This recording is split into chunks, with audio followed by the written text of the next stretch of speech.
my name is Rivka Ramji. Are you- Hello, my name is Rivka Ramji. I'm from Bangalore. I'm a midfielder and I play for Sethu. My family is just the three of us. I mean, we stay together. It's just the three of us: my dad, my mom, and me, and of course my dog. So four of us. My mom is an editor, a writer, loves traveling. My dad also loves traveling and he's a motorcycle racing coach. My dog is a Jack Russell Terrier, small guy. His name is Virgil. We named him after the centre back from Liverpool.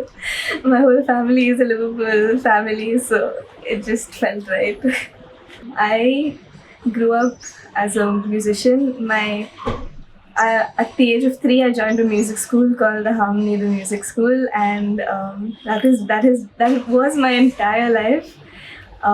I would go to school in the morning, and afternoon I have music classes, choir practice. I was very into music. I even started learning the violin.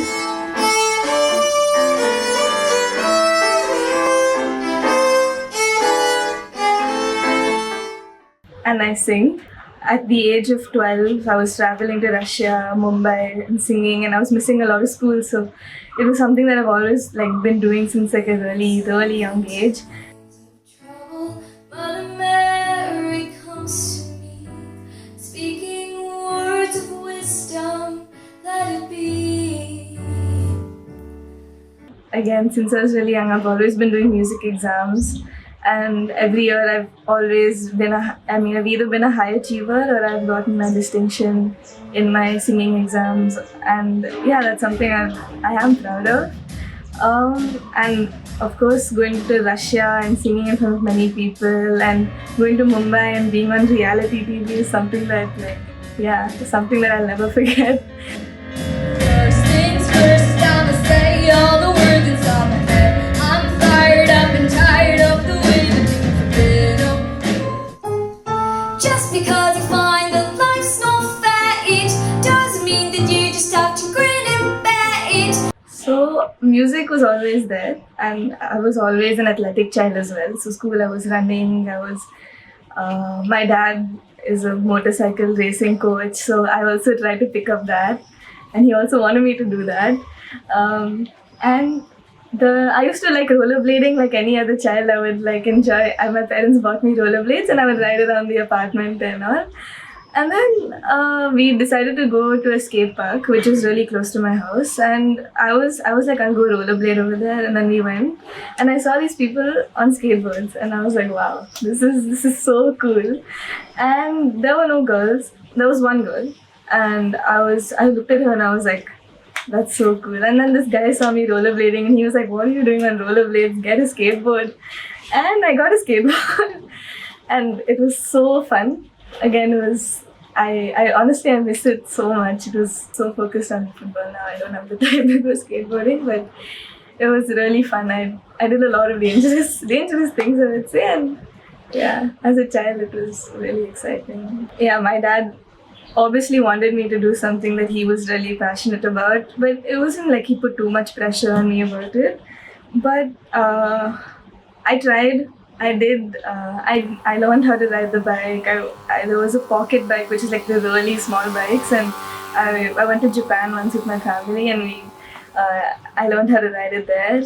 And once in Bangalore, I think, I learned how. I did it again, and I did like these tests and all, and I passed, and it was really cool. Like I felt I learned how to do it. I knew how to race, and I was like, okay, I know how to do this, but now what? And the way he talks about racing and how he talks about it so passionately, but when I did it, I didn't feel the same way he did, and I felt like there was something more that I needed.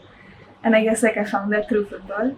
In school, we had again many sports to choose from, and we had to choose one sport that we had to play the entire week. And I switched from hockey to basketball to athletics, and I couldn't decide what I wanted to do.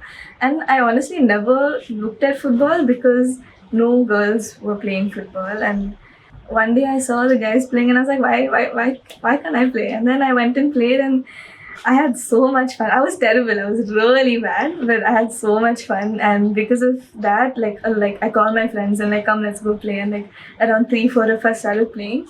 And because my school was really like they were really excited to see girls playing. My coach was really happy, and he took us individually and he taught us how to like control, how to pass, and it was like the little effort that they put like really ignited it in me, and I was picking it up fast. The things that I felt like as I said, like in racing and everything, it felt so much different. I felt I don't know how to explain it. It was just I have no words for it. I just felt so different. I felt so happy.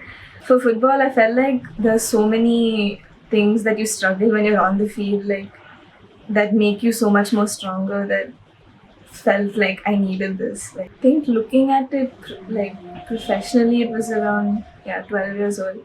It was maybe a year after I started playing, and I was like, no, I really want to do this. And then my parents were like, start doing it outside of school, because I was playing at school and I was doing well in school, and so they were like, do this out of school. And there weren't many options around my home, but there was this academy called La Liga, and I joined that academy, and I was again the only girl over there, so I didn't really get to play games, but I had a really, really good coach and I learned a lot from her. Always before coming to this team or any team, traveling, even going for India camp and everything, I always felt like there was always this thing about city girls, Bangalore girls, and I honestly I wasn't very proud of saying that, oh, I'm from Bangalore. I would say I'm from Karnataka. I wouldn't say I'm from Bangalore, because I feel like whenever I told someone I'm from Bangalore, they'd be like, oh, she'll have attitude, or we shouldn't talk to her. And my Hindi isn't great. And but I think honestly, I always try to make the first move in like trying to talk to somebody.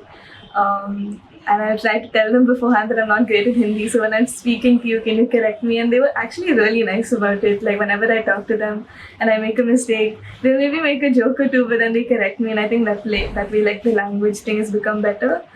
Yeah, I've heard a lot of stories about the places we've come, and sometimes I feel like spoiled because of the things that I get, but that's the situation. But it's so cool to see how they've had such different lives, and we're all come here to do the same thing. And if you say like in Bangalore, we have so many grounds, like so many availability of turf. From what I've heard, they probably like in the whole area they have one ground that everyone goes to, and it's hard, like everyone uses the ground at the same time. So I guess more availability of grounds, more specific training for women's football. More coaches to develop more like technical aspects of the game. I think we have in Bangalore we have the advantage of many academies, and actually a lot of academies have started focusing a lot on women's football in Bangalore, and I feel like that hasn't happened in a lot of these states. So hopefully maybe more focus on women's football.